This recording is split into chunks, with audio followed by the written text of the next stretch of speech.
Esports. They need to guarantee that this early game is devastating so that Team HAQ falls behind as soon as possible. Keep in mind, Amal, they got to play for the purple side of the map. We're going to go into game number 2 right now between Team HAQ and Red Esports. And I want to start it off by prefixing that even for Yura, right, even on this Novara, which we said has incredible late game damage, if Red Esports gets a hit, you have so many different sponge to just soak up the Novara damage. I feel like it's going to reach a point where it doesn't matter at the end of the day.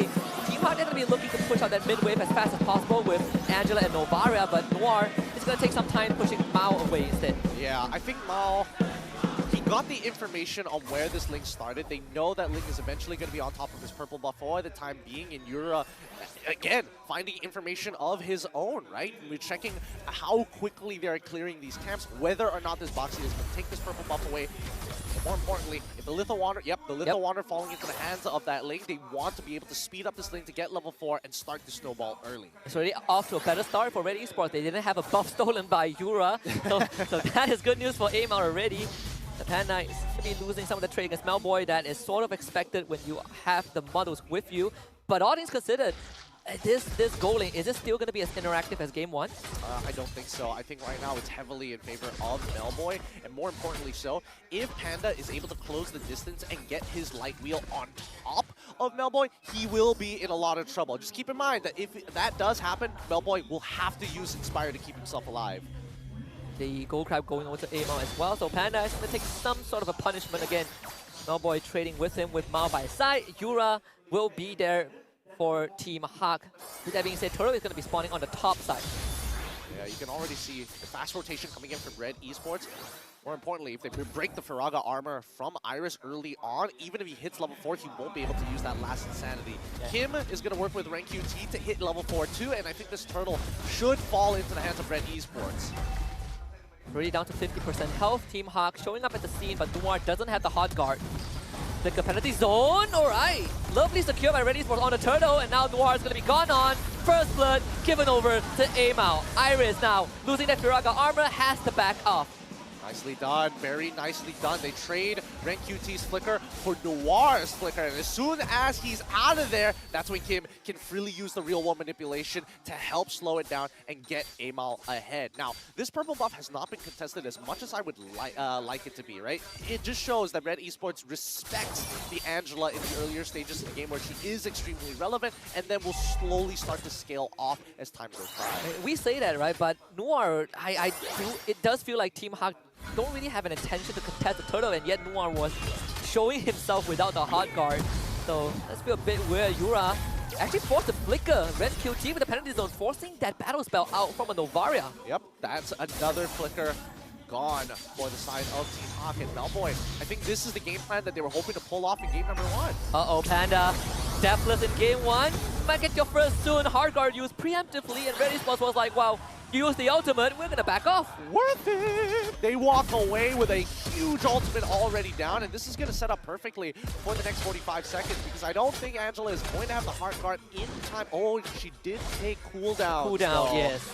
They did take cooldowns, which means she might, if they drag it out long enough, Team HAQ should be able to get the hard guard back for the Turtle fight. Should have it in time, but it's gonna be a bit harder if they lose this spot. Tier 1, and instantly they engage on the Panda. Real manipulation, and I'm offended both used, but Panda, wow, survives that. Gary, he's gonna be on top of the wall, trying to look for some engage, but will not find any. Yep, they make sure that Mal isn't going to give a kill over to Gary. Make sure to zone out Gary overall.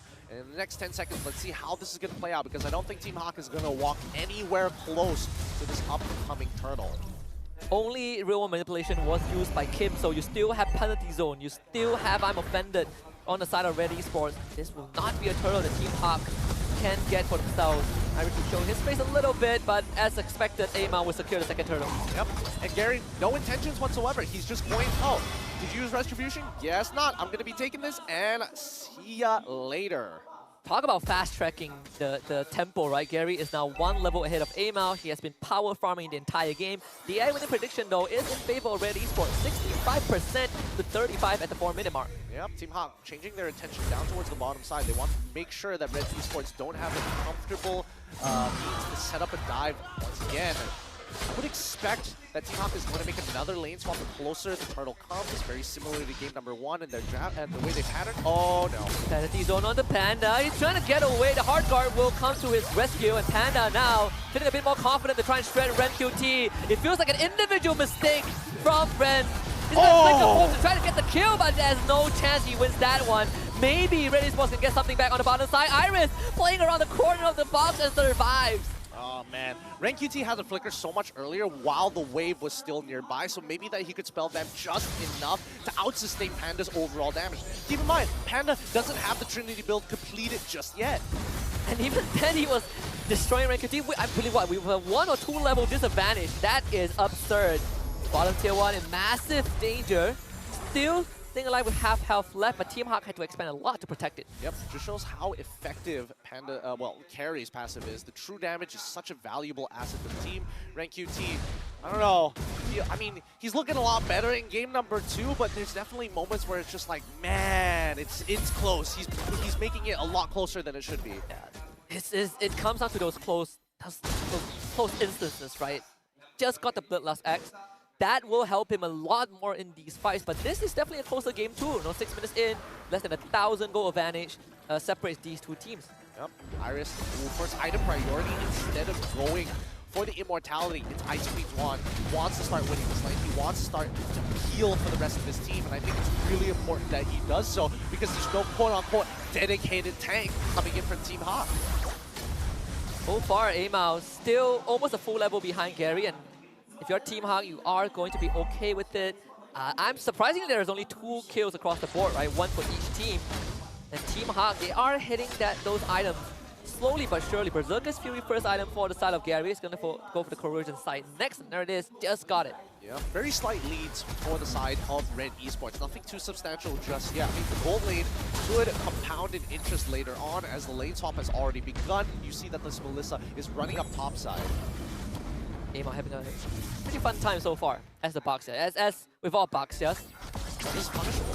And then Gary finding Kim. Does have the hard guard on him. Astro Echo actually hitting onto 4. This could be a big fight. A rule manipulation used as well as the sanity and a snipe to get rid of Kim. Mao also dropped.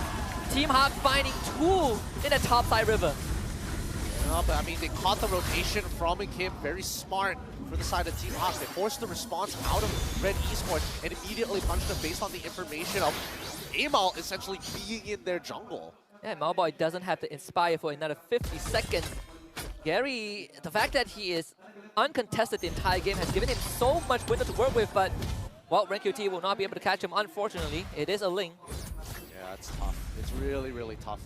I think that Team HAQ, if they can keep finding these pincer maneuvers, and more importantly, if they can get Red Esports to overcommit on one side of the map, it'll be very easy for Team HAQ to either take full control of the opposite side, or better yet, to close in deeper into their side.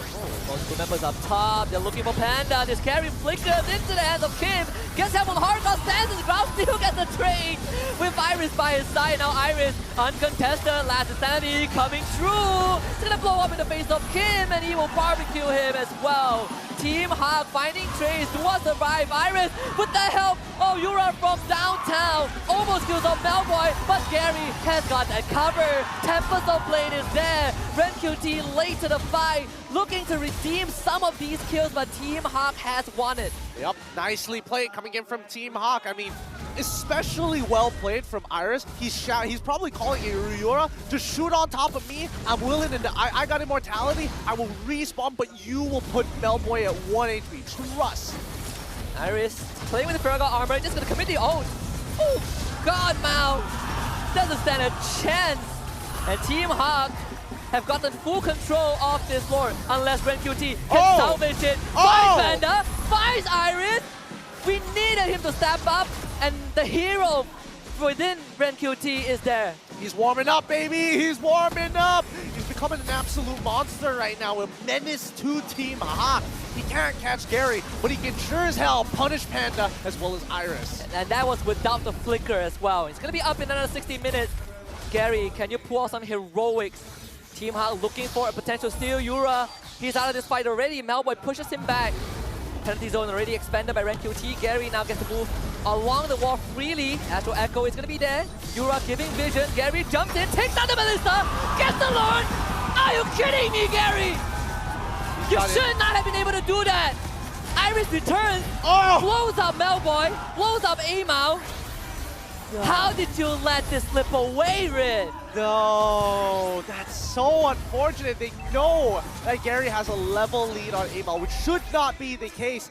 Right now, Red Esports have omitted the fact that they haven't been pressuring the purple buff as much as they wanted to. They play for these neutral objectives to try and get themselves ahead. Melboy is doing some good work, but unfortunately, it's starting to cap him off right now. As Team HAQ crack open the tier 1 with Lord on their side, they're going to take full control over this game until Red Esports catches up in gold.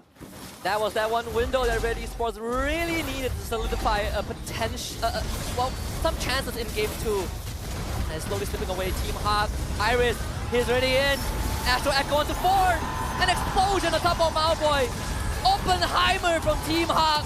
And Gary cleans it up. Panda! Absolute madman to dive in for the third. Gives his life away, but Team HAQ, please do not do it again. It's only 11 minutes, but this bottom inhibitor is gone. No way they end this. They got another wave.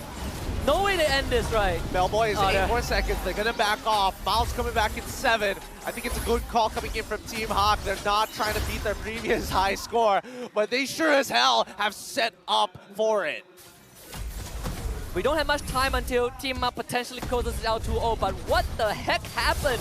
How did this swing around so drastically in favor of Team HAQ? I mean, I think Red Esports are tunnel visioning on their own strategy, right? Let's first look at the damage dealt overall. Melboy, he's doing pretty well for himself, but holy cow, Yura is getting pokes up a lifetime with Iris actually following up. The fact that the last Insanity is already going to give you a free slow because of the Ice Queen's wand, pair that up with the Astral Echo, you can barely move. And then when you think that it's all over, all of a sudden, the Astral Recall's Astral Sphere comes launched at you, and even if you are at 1 HP, you're not safe. Gary will hunt you down. This entire comp is about peeling you to as low as possible, and when you feel safe, that's when they strike. We reach a point where Iris is living up to Xborg's ultimate. He is insane. He is engaging with the ult when his team isn't even there, but they don't need it, right? Because Yura will provide the vision that they need. Yep, and that's the scary part, right? Like Red Esports, look at this swing! They have a lack of information. From what used to be 65% from the 4th minute of the game from Red Esports, Team HAQ has slowly clawed their way back. 57 at 8 minutes, and now 78% at 12. This game is looking mighty tough for Red Esports. They were in the lead before Lord, and I mean, this Lord steal and another team fight win has really fast-tracked Team HAQ's chances of winning this. And just to echo what you said, right, the fact that Red Esports have an oppressive jungler, but they are not pressuring Gary to start to see the effect even before the lore starts. He has a level advantage, he's power farming, he's getting his item timings faster than Red Esports. Right now, max level at level 15. So Red Esports, they don't really want to take this lore because they can't contest it. Yeah, and I don't know. I just feel like Iris has so much faith in his team that, like, okay, Yura, you're going to hit these shots. You're going to open up that map for me to confirm so that Gary can clean it up. If not, Panda. Astral Echo used preemptively against 4-member spot out. They don't know where Melboy is, so that's a good sign for Red Esports. You are not exposing your goal laner. Mid lane is shoved in, so RenQT has to deal with it as Team HAQ poised with the idea of this lord, but they do not need to rush it. Look at that! Look at that poke! Are you kidding me? Melboy, not like this, uses the ult, Inspire, doesn't matter. Gary just steps on him and stabs him to death. Panda goes absolutely ballistic. Team HAQ wipes out Red Esports, and they paint the floor red with their blood. Holy cow, that team fight wasn't even remotely close. What happened? Melboy just got hit one time at max range by Yura, and this fight was done. The dynasty of Team HAQ is going to continue. Amox and the rest will find themselves with a 3rd series win in the MPL group stage against the likes of Red Esports.